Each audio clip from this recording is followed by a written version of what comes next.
कबीला जुबैद का एक शख्स मक्के आया।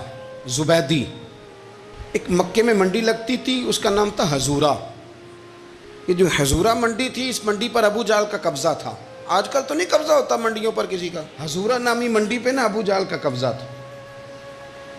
ऊंट बड़े खूबसूरत थे, शानदार थे। उसने कहा मैंने बोली देनी। अबू जाल ने ऐलान किया खबरदार कोई बोली ना दे। बड़ी दूर था कबीला जुबैद, वो आदमी वापस ले जा नहीं सकता था, मजबूर हो गया। अबू जाल कहने लगा चौथा हिस्सा कीमत दूंगा और ऊँट तुम्हें दे के जाने पड़ेंगे, यानी अगर लाख के हैं तो 25,000 के दो। बंदा बड़ा परेशान हुआ, चौधरियों से बात की तो कहने लगे बदमाश बड़ा है, हम शरीफ लोग हैं। शरीफ और बुज़दिल में, बुज़दिली को शराफत का नाम ना दो, पक्की बात कर रहा हूँ। शरीफ और बुज़दिल में, हाँ शरीफ ज़रूर बनो पर बुज़दिल ना बनो। जी हम जी शरीफ लोग हैं जी, वो क्या मतलब। कोई पास ना आया, वो बेचारा ना कोने में बैठ के रोने लग गया।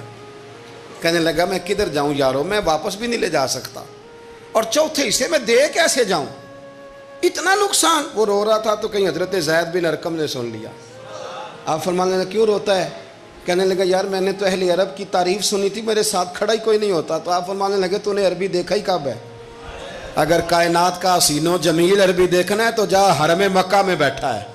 मुख चंद बदर शाशानी है ते मत्थे चमक दी लाट नूरानी, काली जुल्फ ते अख मस्तानी, मखमूर अखी है न मत बरियां सुबहान अल्लाह। माँ अजमल का, माँ अहसन का, माँ अकमल, किथे मेहरे अली ते किथे तेरी सना, मुश्ताक अखी किथे जाल। तूने देखा कब है?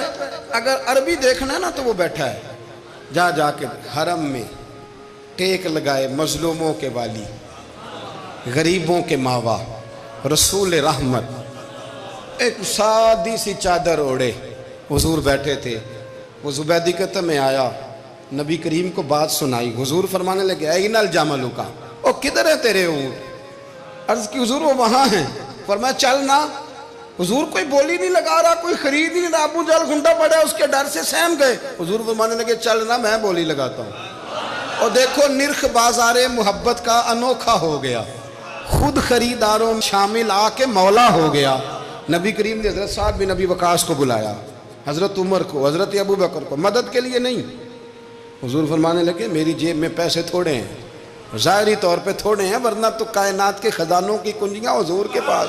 थोड़े थोड़े पैसे दो, भी बोली देनी है। सबसे पैसे लिए मैं चलो बोली लगाने चले। हुजूर आए, अल्लाह अकबर, ये मेरे रसूल का तरीका है, आओ जरा थोड़ी देर के लिए सोचें। अबू जाल बैठा है बड़ी मसनद पे, कुर्बान जाऊं मदीने वाले हबीब। वो जुबैदी कहता उसके कपड़े महंगे थे, हुजूर के सादे थे। उसने बड़ी पगड़ी बांधी थी, हुजूर की सादी थी। कहते हैं वो आंखें उठा के बात करता, मदीने वाले नबी आंखें झुका के बात करते। वो बोलता जाता, हुजूर थोड़े थोड़े सादे सादे ठहर ठहर के जुमले बोलते। कहते हैं नबी करीम अलैहिस्सलाम उसके साथ आके हुजूर बैठ गए और फरमाते हैं मेरे रसूल करीम ने अपना जुब्बा सीधा किया, पगड़ी को हुजूर ने सीधा किया और फरमाया चल लगा भाई बोली। एक उसने लफ्ज बोले, फिर हजरत अबू बकर ने बोली दी, फिर हजरत उमर ने दी, फिर साद बिन नबी वकास ने दी, फिर ज़ैद बिन अरकम ने दी, फिर रसूल करीम ने दी। वो कहता है जितने में मैं बेचना चाहता था नबी पाक ने डबल में मेरे ऊँट खरीदे, डबल में ऊँट खरीदे मेरे रसूल। सलाम उस पर के जिसने दुश्मनों को भी कबाएं दी, सलाम उस पर के जिसने गालियाँ सुनकर दुआएं दी। और मेरे आला हजरत कहने लगे जाओ जाके ऐलान कर दो, गमज़दों को रज़ा मुजदा दीजिए कि है बेकसों का सहारा हमारा, बेकसों का सहारा। जाओ गमज़दों को रज़ा मुजदा दीजिए कि है बेकसों का सहारा। रसूल करीम सल्लल्लाहु अलैहि वसल्लम ने ना खरीदा माल, और हुजूर सैयद आलम वहाँ से निकले। और निकलते वक्त हुजूर फरमाने लगे अबू जाल तेरी आज शिकायत आई है, आज के बाद ना आए। मक्का सारा उसके साथ है, हुजूर की मुखालफत हो रही है। 40 लोग हैं सिर्फ कलमा पढ़ते, और दीन का काम दारे अरकम में कैद होके करना पड़ता है। लेकिन जब जालिम के खिलाफ निकले हैं तो फिर दारे अरकम में बंद होके नहीं, फिर मैदान में निकले। और फरमाया आज के बाद तेरी शिकायत ना आए। कहने लगा जी बिल्कुल नहीं आएगी।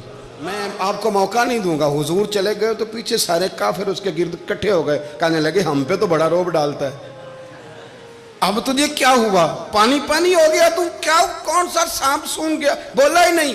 कहने लगा मुझे लातो मनात की कसम, जब मुस्तफ़ा करीम मेरे पास आए तो उनके साथ ऐसी ऐसी ताकतें थी, नेज़े थे, बर्छियां थी, भाले थे, मुझे लगता था मैंने सी की तो मेरे टुकड़े टुकड़े कर दे। कहने लगे जा पागल हो गया, उनके पास तो छड़ी भी कोई नहीं थी, वो तो खाली हाथ है, बकवास करता है, कुछ भी नहीं था। कहने लगा मानो ना मानो, उनके पास बड़ा कुछ था।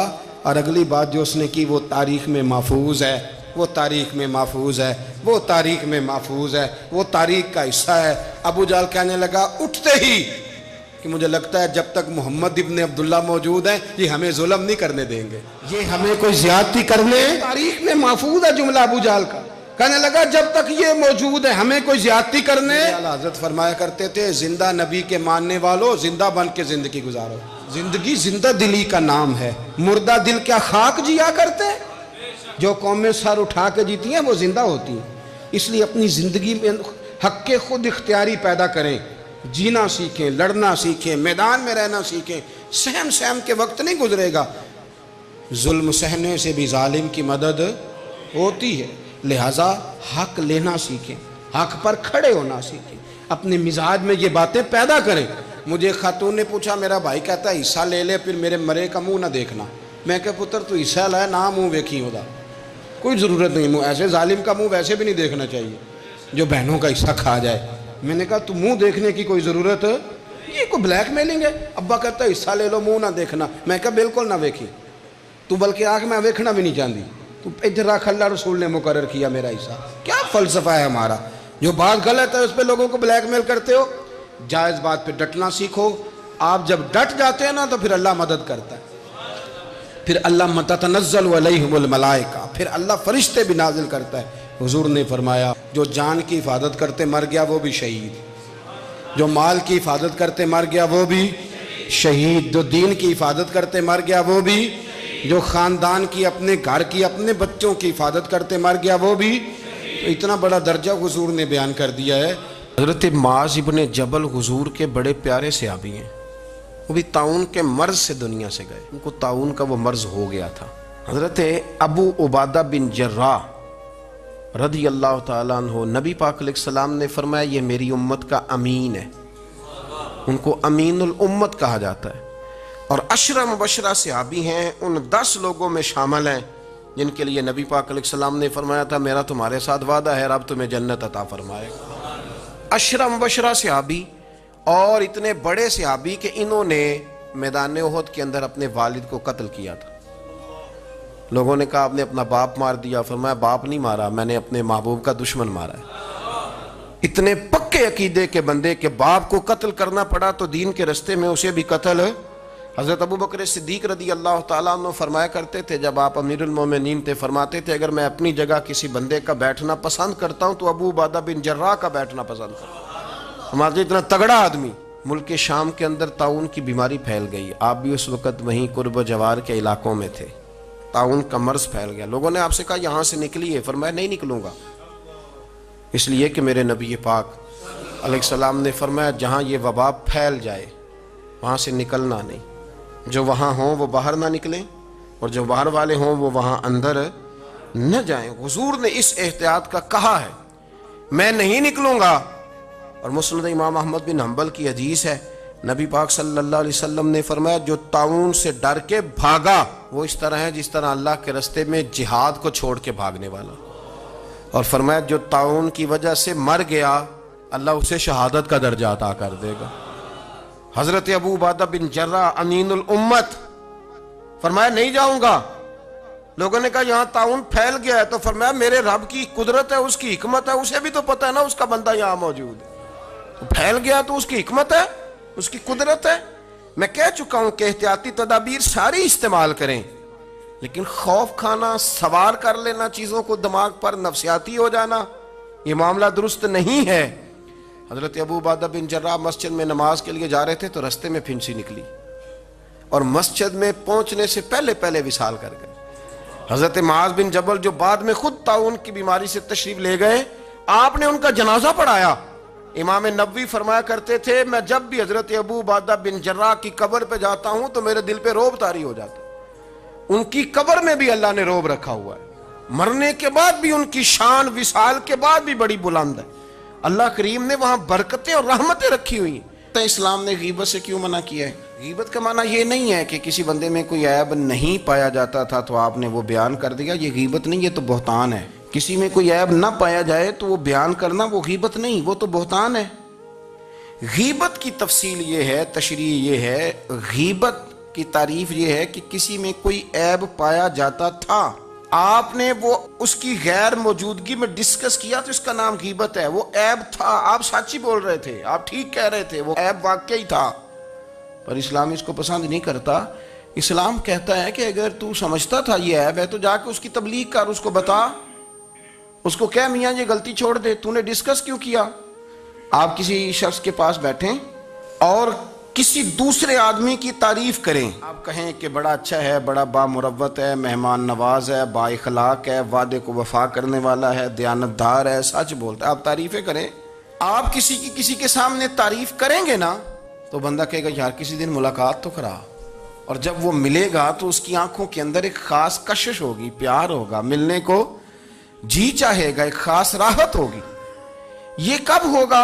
जब आपने किसी की तारीफ कर दी। लेकिन अगर आप किसी की गीबत करेंगे, किसी के बारे में कहेंगे बड़ा गलत है जी, लूट लेता है जी, चोर है जी, फासिक है जी, तो बंदा अगर कभी मिल भी गया तो उससे सलाम लेने को दिल, हमने पता क्या किया, तेजी से फरोग पाया है हमारे यहाँ नफरत का माहौल। आप खोल लें, कोई यूट्यूब खोल लें, कोई ऐसा चैनल खोल लें, बस लड़ाई लड़ाई है, फलाना फलाने से लड़ रहा है, फलाना। मजहबी लोगों की मैं मिन्नत करता हूँ कि खुदारा दीन को इस तरह का माहौल तो ना आप दें कि लोग कहें कि इनमें कोई शय तय ही नहीं, फलाना फलाने का जवाब दे रहा है, फलाना फलाने का, और बाजारी ज़ुबान इस्तेमाल की जा रही है। और ठीक है, मुसलमात जो तय थे लोगों ने तो उनको भी छेड़ना शुरू कर दिया, और तज़हीक की जाती है, लफ्ज़ इस तरह के इख्तियार किए जाते हैं जो वैसे ही वज़ादार आदमी बोलना पसंद नहीं करते। क्या आप अपनी शक्ल दिखा रहे हैं कुफर को कि यहां नफरत ही नफरत है, और वो बातें जिनको बिल्कुल छेड़ना नहीं चाहिए था उन पर भी आप कलाम करते हैं। आपने कोई चीज नहीं छोड़ी, इस पर आपने बहस ना की हो, उलझाया ना हो, मेला लगा दिया, अल्लाह जाने कोई क्या बोल रहा है। दावत दीन कौन देगा, पैगाम हक कौन सुनाएगा? फलाना फलाने का जवाब दे रहा है, और फिर वो दूसरे का जवाब दे रहा है, तीसरा तीसरे पे तबसरा कर रहा है, चौथा पांचवें पे तबसरा कर रहा है। ये कब तक बात ऐसे चलेगी? यही हाल सियासी लोगों का है। मेरे मुल्क का जो नौजवान अब बड़ा हो रहा है ना, मैं बड़ी जिम्मेदारी से बता रहा हूं, वो जैसे ही बड़ा होता है तो वो समझता है मैं डाकुओं के मुल्क में पैदा हुआ हूं, वो समझता है ये शायद चोरों की धरती है, वो समझता है शायद यहां सब धोखेबाज हैं। हम इस तरह से निचोड़ के लोगों के दिलों में नफरत भरी है, निचोड़ के, कि लोग समझने लगे इस मुल्क में तो कोई बंदा दयानतदार है ही नहीं, कोई बंदा अच्छा है ही नहीं, कोई बंदा नेक है ही नहीं। मजाक उड़, एक साहब मेरे पास आए हुए थे, कहने लगे पीर साहब 11 साल हो गए पुलिस की नौकरी करता हूँ, 1 रुपया रिश्वत नहीं ली। वो चला गया, मैंने उसे थपकी दी तो वो निकला है, तो एक बंदा कहने लगा सब उन्हें जो होते नहीं ना सकता। मैंने कहा यार तू मुंशी है अल्लाह की रहमत का, ये मेरे रसूलुल्लाह का दीन है और क़यामत तक लोग इस पर अमल करेंगे। उसने 11 साल का है, वो 40 साल भी कहता तो मैं मानने को तैयार हूं। क्यों कच्ची बातें करते हैं? आपने तो तबाही कर दी, कोई बंदा ठीक नहीं बचा। ऐसे मेला लगा हुआ है, इस धरती को आप बुरा कहते हैं, इसको चोरों की और डकैत की और फरार लोगों की आप धरती कहते हैं। ये वो धरती है जिसने दाता गंज बख्श अली हजवेरी जैसे लोग रखे हुए हैं। ये वो धरती है जहां बाबा फरीद जैसे लोग बसते हैं। क्या बात करते हैं साहब, ये इतने बुजुर्ग तरीन लोग यहां बसते हैं और आप क्या बात करते हैं? देखें, मैं बिल्कुल ही गैर सियासी और गैर जानिबदार रहता हूं मुल्की मामलात में, लेकिन जिस शख्स ने पाकिस्तान को एटमी कुव्वत बनाने के लिए, अब तो बड़ी इमारत हो गई है, गुर्बत में जिस बंदे ने काम शुरू किया था कि एटमी ताकत बन जाए, उसने कोई काम किया कि नहीं किया? आपको पावरफुल बनाया कि नहीं बनाया? कभी तबसरा होता है इस पर भी? हमें लाख इख्तलाफ सही, हम भी बात करते हैं मुखालफत में, लेकिन तबाही नहीं उतार दी हमने, तौहीन कर करके, नफरत फैला फैला के। इससे पहले जो हुकूमत गई, ऐसा नहीं है कि उन्होंने कोई काम भी ऐसा नहीं जो अच्छा न किया हो। ऐसा नहीं है। मैं मुल्क भर में सफर करता रहता हूं, मैं देखता हूं बहुत सारी जगह ऐसी हैं, बहुत सारे देहात ऐसे हैं जिसमें बड़े बड़े शानदार रोड बनाए गए, काम किया गया। उनकी 99 खामियां अपनी जगह पर, खूबी का भी तो जिक्र करें। यही हाल इस गवर्नमेंट का हो रहा है। लाठ लेके लोग हैं, ये भी गंदा वो भी गंदा। ये आप किस तरह की बात कर रहे हैं? आपने तो मुल्क को ये नाम दे दिया है कि यहां कोई अच्छा इंसान बचता ही नहीं। मौलवी हैं तो सारे बुरे हैं, पीर हैं तो सारे बुरे हैं। क्या बात करते हैं साहब? ये मेरे रसूलुल्लाह की कौम है, ये नबी पाक की उम्मत है, और हुजूर ने फरमाया मेरी उम्मत कभी गुमराही पर जमा नहीं होगी। ये नहीं हो सकता सारे लोग ही गलत हो जाएं। लेकिन हमने तबाही उतार दी। जिसके हाथ में स्पीकर आता है वो सबकी पगड़ियां उछालना जरूरी समझता है। जिसके हाथ में कलम आता है वो कहता चूंकि मैं लिख रहा हूं तो मैं अकेला ठीक हूं, बाकी सारे गलत हैं। मोहब्बत को फरोग दें, प्यार करें, अखुवत का रंग देखें। हातम ताई की बेटी मुजरम बन के आई थी, मुजरम बन के, कलमा नहीं पढ़ती थी, और उसको सामने खड़े करके मेरे नबी पाक ने फरमाया तेरा बाप कलमा नहीं पढ़ता था पर उसमें आदतें अच्छी पाई जाती थी, उसकी सिफात ठीक थी। यानी हुजूर तारीफ कर रहे हैं, नबी पाक तारीफ, और हमारी जुबान गोंग हो जाती है तारीफ की दफा।